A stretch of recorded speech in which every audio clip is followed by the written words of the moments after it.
Assalamualaikum warahmatullahi wabarakatuh. Perkenalkan, nama saya Ismi Hasanah dari kelas analisis sekuritas H. Di sini saya akan menjelaskan mengenai reksadana konvensional dan reksadana syariah, beserta dengan perbedaan di antara keduanya. Apa sih reksadana itu? Sebelum kita mengenal apa itu reksadana, sebaiknya kita harus tahu bahwa reksadana itu terbagi menjadi dua, yaitu reksadana konvensional dan juga reksadana syariah. Secara umum, baik reksadana konvensional maupun reksadana syariah adalah wadah bagi sekumpulan investor untuk berinvestasi dalam instrumen-instrumen investasi di pasar modal. Yang membedakan dalam kebijakan investasi dan pengelolaannya, reksadana syariah wajib mengacu pada prinsip-prinsip syariat Islam. Nah, selanjutnya kita akan membahas lebih detail mengenai perbedaan di antara reksadana konvensional dan juga reksadana syariah. Yang pertama, mengenai pengelolaannya. Dalam reksadana konvensional dikelola tanpa memperhatikan prinsip syariah, sedangkan di reksadana syariah dikelola sesuai dengan prinsip syariah. Yang kedua, di reksadana konvensional investasi bisa dilakukan pada seluruh efek, sedangkan pada reksadana syariah investasi hanya bisa dilakukan pada efek syariah saja. Dan yang ketiga, pada reksadana konvensional tidak menggunakan konsep pembersihan harta, sedangkan pada reksadana syariah terdapat mekanisme pembersihan harta non-halal. Jadi, kalau di syariah ada harta yang dinilai tidak halal, itu akan dibersihkan, tidak diperbolehkan untuk digunakan untuk investasi di reksadana syariah. Dan yang keempat, pada reksadana konvensional, profesional yang mengelola tidak wajib mengerti kegiatan yang dilarang berdasarkan prinsip syariah. Nah, sedangkan di reksadana syariah, pengelola profesional yang mengelola reksadana ini wajib dikelola oleh profesional yang mengerti kegiatan yang dilarang berdasarkan prinsip-prinsip syariah dan diawasi oleh DPS. Selanjutnya kita akan membahas mengenai manfaat reksadana. Apa saja sih manfaat yang akan kita peroleh jika kita berinvestasi di reksadana? Yang pertama adalah kemudahan akses berinvestasi. Akses calon investor untuk berinvestasi di reksadana tergolong sangat mudah. Investasi reksadana dapat melalui agen penjualan efek reksadana, manajer investasi, bahkan aplikasi elektronik. Yang kedua, dikelola oleh manajemen profesional. Manajemen investasi merupakan manajemen profesional yang memiliki keahlian khusus dalam bidang pengelolaan dana. Yang ketiga adalah diversifikasi investasi. Reksadana merupakan jenis investasi yang tidak hanya terfokus pada satu investasi pada satu perusahaan saja. Ini akan mengurangi resiko yang ada dalam reksadana tersebut meskipun tidak dapat menghilangkan secara keseluruhan. Lalu yang keempat adalah likuiditas yang tinggi.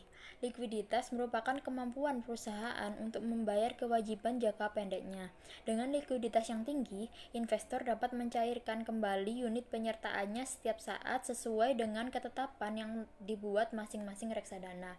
Yang kelima, dana investasi rendah. Dana investasi yang dibutuhkan untuk berinvestasi di reksadana tergolong jauh lebih rendah jika dibandingkan dengan instrumen investasi lainnya. Yang keenam adalah adanya transparansi.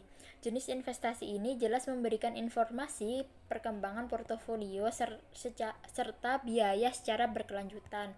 Hal ini dilakukan supaya pemegang unit penyertaan bisa memantau keuntungan, biaya, serta resiko setiap saat. Manajemen investasi selaku pengelola reksadana juga wajib mengumumkan nilai aktiva bersih setiap hari di surat kabar dan menerbitkan laporan keuangan tengah tahunan dan tahunan, juga prospektus yang dilakukan secara teratur. Lalu, selain manfaat yang ada dalam reksadana, pada reksadana juga terdapat beberapa resiko. Yang pertama adalah resiko berkurangnya nilai unit penyertaan. Resiko ini merupakan resiko utama dalam berinvestasi di reksadana. Berkurangnya jumlah unit penyertaan pada sebuah reksadana terjadi karena adanya fluktuasi dari harga-harga aset atau efek pada reksadana tersebut. Lalu yang kedua adalah resiko likuiditas. Manajer investasi tidak dapat dengan segera melunasi transaksi penjualan kembali unit penyertaan reksadana. Untuk itu, untuk mengurangi risiko tersebut, otoritas jasa keuangan telah mengatur bahwa manajer investasi harus melunasi seluruh transaksi penjualan kembali paling lambat 7 hari bursa dari transaksi. Lalu yang terakhir adalah resiko wan prestasi. Resiko ini disebabkan karena efek berpendapatan tetap yang menjadi tujuan investasi reksadana mengalami gagal bayar. Lalu, kita akan membahas mengenai bank kustodian. Bank kustodian merupakan suatu lembaga yang bertanggung jawab untuk melakukan penyimpanan aset keuangan atas kepemilikan reksadana.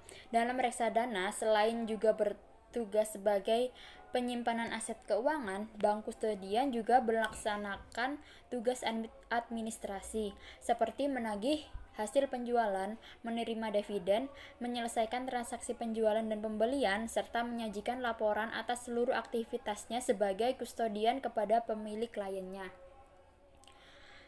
Terdapat beberapa bank kustodian, di antaranya adalah Bank Bukopin, Bank Sentral Asia, Bank Simniaga, Bank Danamon Indonesia, dan lain sebagainya itu.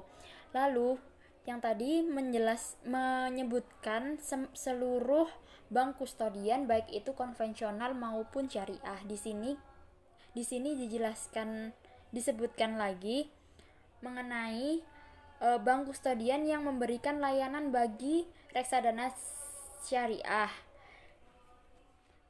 Bank-bank tersebut adalah Bank Citibank, Deutsche Bank, Bank HSBC, Bank Bukopin, Bank Simniaga, dan lain sebagainya. Selanjutnya, kita akan membahas mengenai jenis-jenis reksadana. Reksadana sendiri memiliki 4 jenis. Yang pertama adalah reksadana pasar uang. Reksadana pasar uang adalah reksadana yang hanya melakukan investasi pada instrumen pasar uang dalam negeri dan atau efek yang berpendapatan tetap yang jangka waktu atau sisa jatuh temponya tidak lebih dari 1 tahun. Yang kedua adalah reksadana pendapatan tetap. Reksadana pendapatan tetap adalah reksadana yang melakukan investasi paling sedikit 80% dari nilai aktiva bersih dalam bentuk efek berpendapatan tetap. Yang ketiga, reksadana campuran. Reksadana campuran adalah reksadana yang mempunyai kebijakan untuk berinvestasi pada instrumen saham, efek berpendapatan tetap, dan pasar uang dengan komposisi masing-masing paling banyak 79%. Lalu yang terakhir adalah reksadana saham. Reksadana ini adalah reksadana yang melakukan investasi paling sedikit 80% dari nilai aktiva bersih dalam bentuk saham. Untuk kalian yang berminat atau tertarik untuk segera berinvestasi di reksadana, terdapat beberapa hal yang harus diketahui untuk membeli reksadana. Yang pertama adalah pembelian reksadana dapat dilakukan secara langsung melalui perusahaan manajer investasi yang menerbitkan dan mengelola reksadana, atau bisa melalui bank yang bertindak sebagai agen penjual efek reksadana. Lalu yang kedua adalah dalam membeli reksadana, persyaratan awal calon investor adalah memiliki kartu identitas seperti KTP atau SIM dan nomor pokok wajib pajak atau NPWP agar dapat membuka rekening sebelum membeli reksadana. Yang terakhir adalah investor wajib melakukan proses know your customer, dan investor diwajibkan untuk melakukan pertemuan dengan pihak manajer investasi atau APERD minimal 1 kali. Baik, sekian dari penjelasan saya mengenai reksadana konvensional dan syariah. Terima kasih telah menyempatkan waktu untuk melihat video penjelasan saya ini. Wassalamualaikum warahmatullahi wabarakatuh.